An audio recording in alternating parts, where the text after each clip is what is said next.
झुंबिलता में तेरे गिना जड़ सब्रम हो सब्र गिना है जड़ सब्रम हो सब्र गिना। دا محمد سهیل دی چې په ادبي دنیا کې د یو ښه شاعر په حیث د سهیل حساس په نوم مقبولیت لري. د بنو په نصر فتح خیل منډان کلي کې د محمد یاسین په کور کې په 1985 کې زیږېدلی دی. سهیل حساس که هر څو د قد و قامت په حواله معذورتیا لري ولې د دوی حوصلې ډېرې اوچتې دي.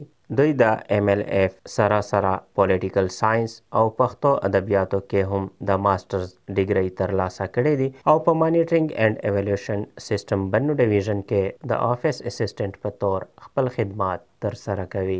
دا ټول کریډټ د مومر پلورتا سي چې هغه مو ته د احساس نه کړو چې یاره د میش د غالو چې کیم دا دغه داسې دازي په هغه نه راړو دی نه ښه ټریټ کړه او مو پلورتا خاص کار او مو میرتا دا کریډټ دریمي چې هغه مو باندې تعلیم وکړو او زه دغه والدین ته دغه پیغام ورکاو چې کله چالودین ای بچون وي اده دا کوشش کوي چې دا احساس ته دته نو ورکای چې یاره ته د ډافیزم شکار یې اخته دا ډیره پریارټي ورکای او هغه باندې د تعلیم ضروري کوي. الله پاک مو باندې رحم وکړو مو ته شو نیچرل لایف پارټنر وکړو او د مو ایس الحمدلله یو مې بچای دا محمد حاشر 4 سال و 5 مہینے دا یو مې وړي کې بچی دو 5-6 مہینے.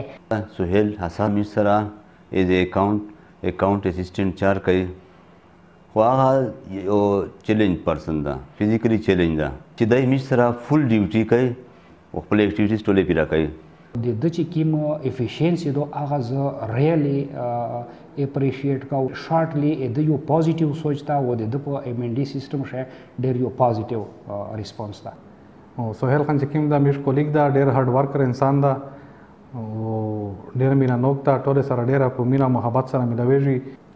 مشتره د اندو فکر کړی چې د کاد وړي کدا بالکل مشتر دای سیم مشتا زون غونډه لاګي. دا سهیل حساس چې کیم دا د میج ډیر شمال ګره ده او زه خو د وړي کولینه پټنه وړي کې ورر غونډه دایر لاګي دای خو از اس وی نږدې ډیر زر سپورټنټ یا شي.